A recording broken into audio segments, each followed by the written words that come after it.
Weather for today. Morning weather kayong guys. Salamat at wala ng bagyo. Yan. May araw na guys. Thank you Lord. Sana wala ng bagyo. Naubos na yung ng aming puno. Kunti na lang. Madaming dahon. Dahon. Oh, see? Daming dahon.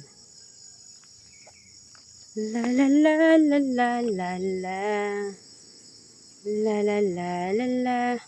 La la la la. La la.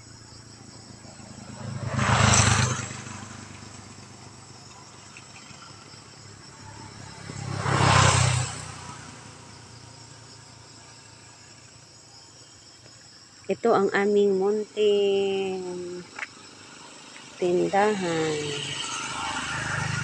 Ito yung aming maliit na tindahan.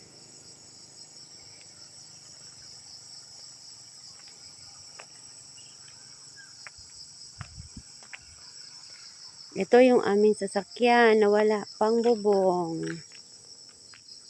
Wala pang bubong. Maghahanap pa kami ng pera pang bubong dyan. Okay. Ayun yung tatay ko. Nagduyan-duyan lang. Ito po yung pintuan namin. Maliit lang po ang aming tindahan. Yan. Ganyan po yung tindahan namin. Yan lang po yung kabuuan. Ayan, natanggal na yung dyan sa taas. Kaya lakas ng hangin, guys. Oh, ganito lang po ang aming simpleng pamumuhay sa probinsya. Nasa Bohol po kami, guys. Sarap sa Bohol.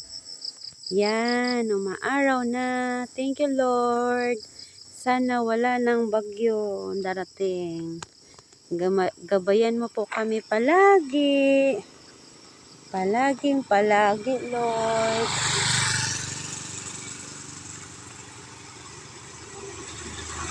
Ayan. Ayan po yung papunta doon sa bahay namin. Papunta doon sa Palantig, Bantig.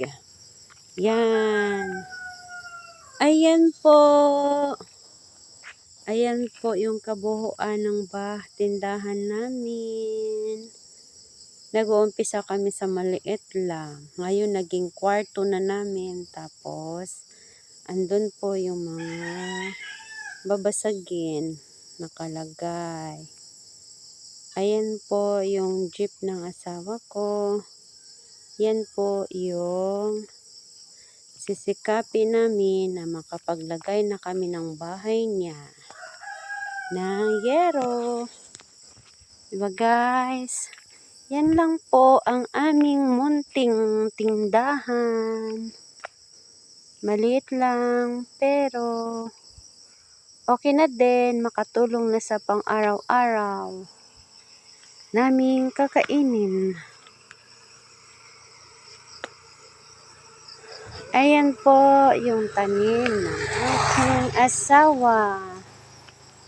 Palagi na kaming mag-harvest dyan. Yan, malapit na naman. Malapit nang ibebenta para makabili na naman kami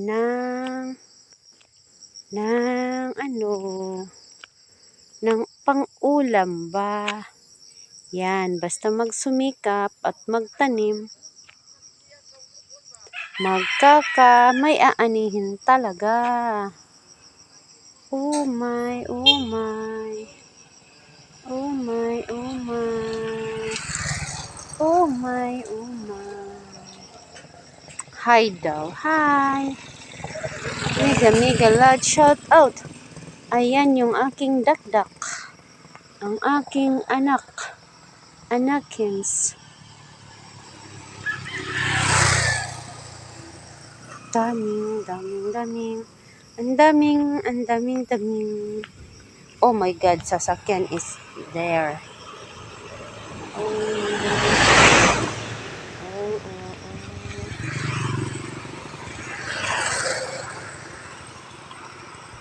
Life was spent. Bye. Bye. You bye. You bye bye.